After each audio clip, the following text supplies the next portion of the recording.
Hello, everyone. Thank you for joining us today. I am Zahra Rasti. I am architect and also I teach architecture as under the title of assistant teaching professor at University of Washington. And here on the stage, I have my former students and current colleague. Hello, everyone. My name is Brianna Biro. I recently graduated from the University of Washington with a bachelor's in architecture, and I'm really excited to be here today. So today we would like to talk about who we are as a nonprofit organization. We call it VOICE. It stands for Visual Outputs for Inclusive Change and Environment. And we just will walk you through about who we are as a nonprofit and how the pavilion that we built here in this event is related to our stories. So I have started this research a few years ago when I was thinking how we can document a fast-paced process of telling stories of areas affected by conflicts. When people they would share their stories via social media, and I was like sitting to see how together like putting together a storyline of how we can document these fragmented stories on social media. And this is a process of thought that I had, and it's a format of poster that I presented in a conference. So we were thinking that in earlier ages we were telling a story heart by heart around a um, fire, and these stories would be transferred generation by generation, and or in other formats like here as you see, like when people they would tell stories by folklore art like theater in the courtyards. And later we see like how social media became a medium to tell stories and via hashtag. So here there are some very more popular hashtags throughout the history that they created this um, tool to inform about social justice. And then I've noticed, okay, how we can use built environment and mapping and drawing in order to freeze temporally and spatially these stories that it goes so fast through social media. And we created Voice as a nonprofit organization, and this project is an intersection between architects, urban designers, computer scientists, and human rights activists. So we all work together in order to archive these stories. So when we were thinking how to build a pavilion here in Design Festival in Seattle, that we represent voices, ideas.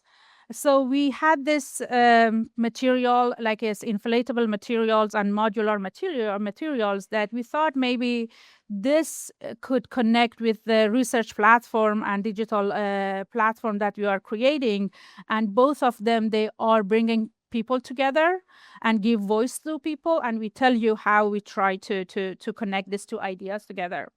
So as in this pavilion we talk about like using dunnage bags, which is a reused material, and later we expand on it and we tell you what they are. So in the digital platform that we have, we work with data in order to bring it together and create a platform. For example, this is one of the interface that we have.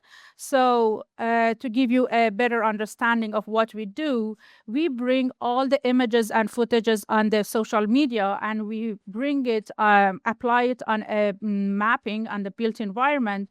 And if you click on each of these dots, it represents of one image or one video that a protester or anybody with a phone has been documented. So instead to fade away in the social media, we freeze them temporally and spatially. So, and this is one example of it. So this is again the connection with our pavilion here. So a social pavilion built with UW students out of dunnage bags.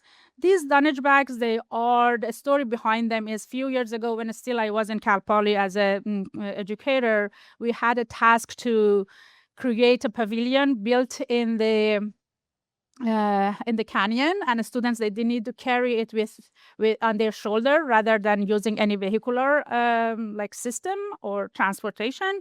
So I was thinking which kind of material we can use that it should be like really light, and also it would be easy to transfer it, and also we had to work with the reused material. So this material normally you get used in the transportation industry. So imagine when we buy things from Amazon, we get these little bags. So in the transportation industry, we have these huge bags that it's secure the packages. So last year I was teaching a class in summer class in University of Washington with an amazing group of students, and we did a social pavilion in the Magnuson Park. And there were me and Brianna and the rest of the group. We met and we worked together. And here I would like to give the microphone to Brianna to tell the story of how they work with this material, and the rest of the story, how we designed it and this for this specific event. Thank you so much, Zahra. Hello again. So firstly, we'll show you some pictures that reflect on the legacy of these dunnage bags that we're using today. This was part of the studio that Zahra was teaching at Cal Poly, where the students were carrying the bags. The pavilions built. And the thing with the dunnage bags is that with every year and every studio, we try to use the same materials and arrange them in different ways. So the story of the dunnage bag can take different shapes based on the different uses people take from them. So for this year's festival, we used the dunnage bags, the recycled dunnage bags who have been with us for the past 5 years. We used ropes from a climbing gym that were also donated to us. And we built also a platform made of mostly recycled wood that we can use to thread those dunnage bags together and keep them sturdy. So with this being said, we really want our pavilion to reflect recycling, reusing materials, and that keeping the dunnage bags in place. I'm sorry. I lost my track a little bit. So this connects as well with the voice platform, because when okay, I'm actually gonna talk to you about the studio that we did together and how this informed our project today. So the studio was about temporary architecture, and we did a lot of case studies, right? And one of the most influential people that we studied was Shigeru Ban. He is very well known for building temporary structures in case of disaster. So if there's a disaster in the world, as documented on the platform, on voice platform, right?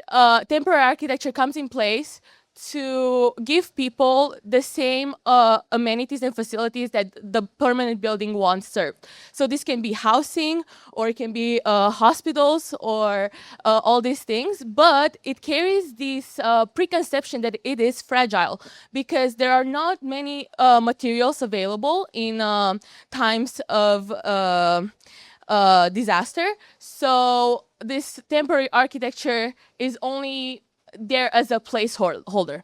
Now, with our project this year, we wanted to make people reflect on how, although temporary in construction, temporary architecture is actually not fragile. Our pavilion can be used by jumping on it. We have a lot of kids having fun of it. Even the way we make it, it's not fragile at all, because it necessitates a lot of force when threading the ropes together. And we wanted to really speak to this idea that it is not fragile, because a temporary architecture carries the weight of all the memories of the people that were in that place, all the spaces that these people gathered in, all these places that were used every single day. That feeling does not disappear. And even though architecture may be temporary, it still holds the permanence of the people of that place. So with our design at the Seattle Design Festival, we really wanted to emphasize on the idea that it is not fragile. We had a lot of positive feedback. Kids were jumping all over it. And having fun and pushing and pulling. The ropes can be used as a little kid mechanism to like get up on the platform. And yeah, we had from little kids to teenagers to adults just like enjoying the pavilion, and we really wanted to with it to bring a little bit of happiness in the world. And I really hope we were able to do that. Thank you so much. Great, good. So a story got told by how we designed it for this design festival, and the comment and the message we wanted to deliver was: fragments don't need permanence to matter; they need somewhere to go. So basically, we brought dunnage bags here as a piece of storytelling material, and also we collect data on our platform to create collective stories and collective archive. And hopefully we'll continue to do that, even though it's not easy. And thank you for being here. And if you have any question, we would like to respond.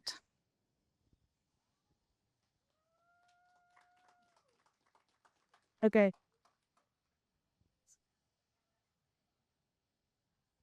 Since there's no question, do you have questions? Built display by any chance? Did we see those bags?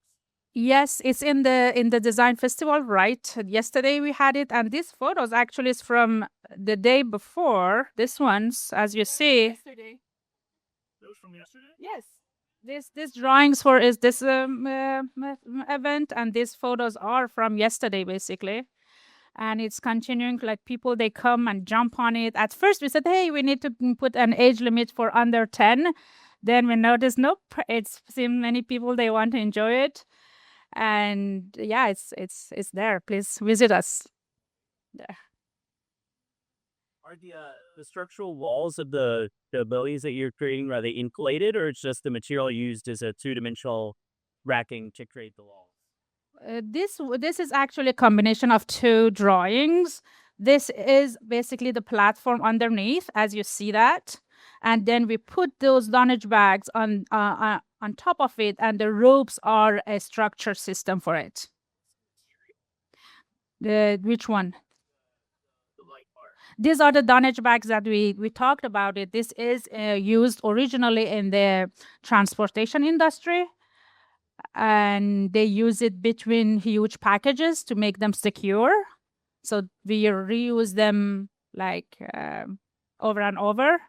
And also, when we wanted to get this material, the students, they went to different companies to ask this material, like including FedEx.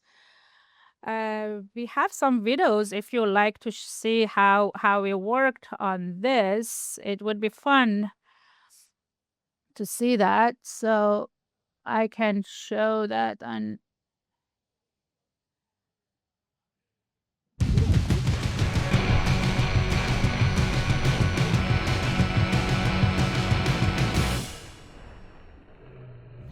We're going to get the dunnage bags. Go for it.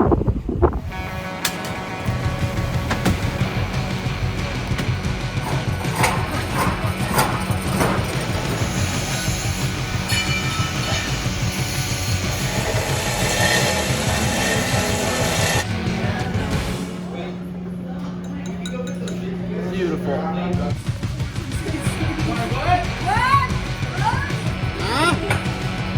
There we go.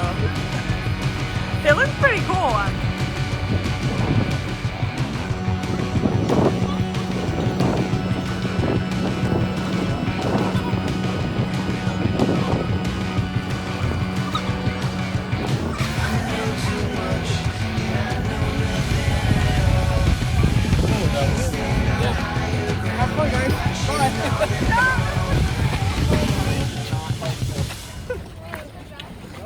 How we feeling? Feeling good.